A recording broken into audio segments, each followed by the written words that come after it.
Me llama mucho la atención en el momento que vas desarrollando las consideraciones teóricas que sustentan este trabajo. Y nos hablas de mí en la página 25, cuando nos habla de la imaginación sociológica. ¿Puedes decir qué es eso? ¿A qué se refiere? ¿Cómo se plasma directamente en el fenómeno que está estudiando? Precisamente creo que lo que es la imaginación sociológica que dice Mills o la reflexión social que hace Anthony Giddens hacen hincapié en una misma situación. El investigador debe de ser lo suficientemente flexible para analizar los fenómenos que se le van presentando. Es decir, para implementar nuevas técnicas, nuevas metodologías, mezclar distintas teorías, ser como creativos, ser innovadores en cuanto a cómo es que se pueden abordar los fenómenos, porque ello nos da una posibilidad pues gigantesca de poder interpretar cosas de una manera que no había sido interpretada, de no tener imaginación sociológica, reflexividad. La ciencia simplemente no avanzaría porque estaríamos retome, refiriendo todo lo que las demás personas ya habían dicho. Yo recuerdo cuando estaba estudiando que el maestro Juan Jesús me dijo, pues es interesante que quieras formar liminalidad en una prisión. Tanto por los años en los que se realizaron las investigaciones en liminalidad como por los lugares en donde se retomaron, pues era prácticamente como algo, pues, yo considero medio loquito, ¿no?, de hacerlo. Sin embargo, creo que me arriesgué y en esa parte yo incorporé la imaginación sociológica precisamente porque la persona que lea la tesis, yo siento que le hago una advertencia que tiene que ser un poquito de mente más amplia para poder entender cómo es que está articulado el resto del trabajo. Muy bien, Alberto. ¿Y por qué hace referencia en este caso al estudio de las individualidades? Ok, las individualidades viene como de la misma línea de la epistemología. Me parece bien importante la formulación que hace Korkuf, porque él divide las individualidades en las ciencias sociales en tres formas. La primera de ellas es cuando la individualidad tiene que ver más con una colectividad, es decir, todos los planteamientos de Durkheim, de Marx, de Radcliffe Brown.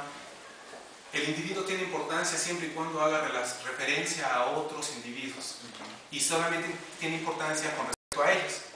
La segunda postura es distinta.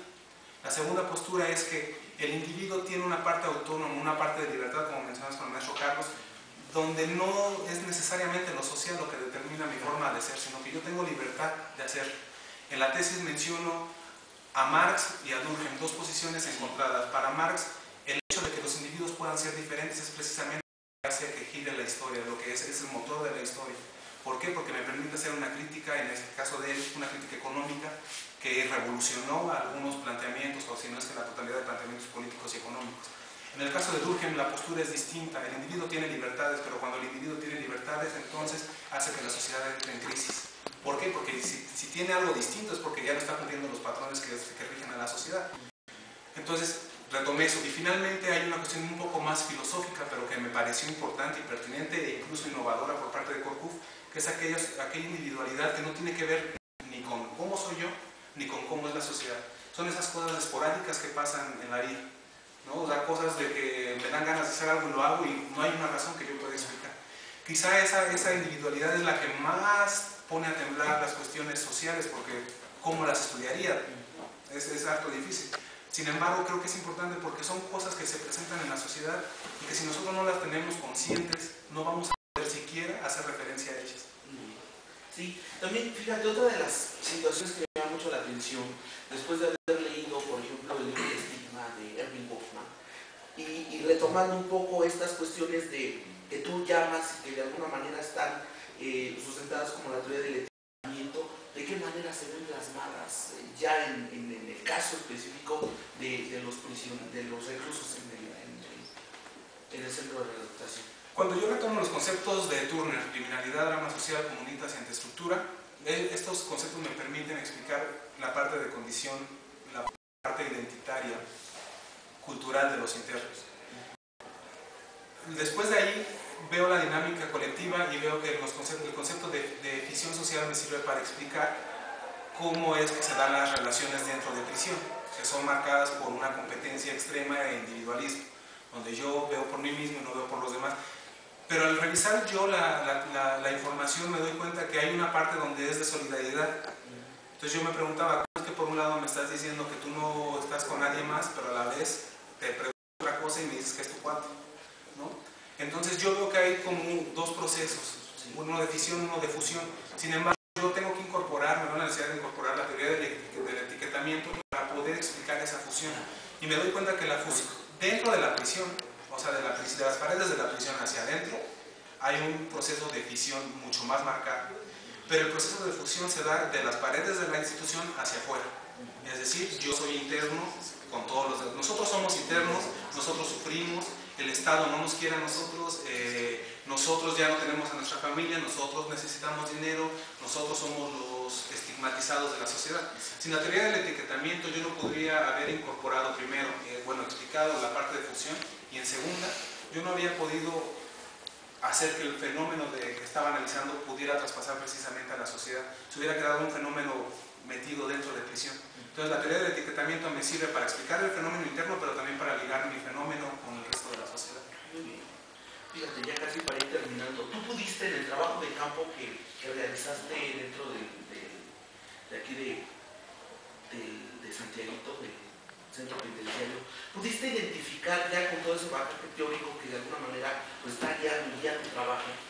¿Pudiste identificar los conceptos que de alguna manera, o las posturas teóricas que de alguna manera plantea Turner para decir, pues aquí se está dando, la liminalidad, el aspecto luminoide, la estructura, la intestructura, ¿lo pudiste identificar como tal? Sí, claro, por ejemplo, el fenómeno del drama social es una cuestión más de situación. Por ejemplo, el ejemplo más claro es, hay un rompimiento en relaciones, una reducción en el número de relaciones sociales que se mantienen. Ese es un ejemplo de drama social. O sea, las relaciones se reducen drásticamente, ya no tienes amigos, sino ya tienes a tu familia afuera de la prisión. El concepto de comunitas se ve, como dice este Reynoso, que no es una estructura paralela, sino es una estructura perpendicular. Esto se puede ver cuando el interno está posicionado obviamente frente a la autoridad. No se pueden cruzar, pero hay puntos de flexión donde el individuo sube a tener contacto con las autoridades de la prisión, por ejemplo, cuando buscan un favor. Entonces ahí nos damos cuenta que precisamente esta es los internos es la estructura de la institución, pero hay puntos donde el interno tiene que subir o los de la autoridad tienen que bajar. Entonces hay puntos donde se encuentran, eso sería la antiestructura, que están opuestos pero a la vez son partes de una estructura mayor. El concepto de liminalidad es prácticamente cómo es que cambia la situación del interno, cómo el interno reinterpreta, resignifica su vida a partir de su estancia en prisión. Se ven cosas como valoro más a mi familia, yo ya veo por mí mismo, mi vida era mala antes de estar en prisión, mi vida va a ser buena, cuestiones así. Y finalmente la parte de comunitas se da cuando se hace un análisis colectivo, cuando se hace un abordaje a las historias individuales, pero que a su vez conforman una forma de pensar de los internos.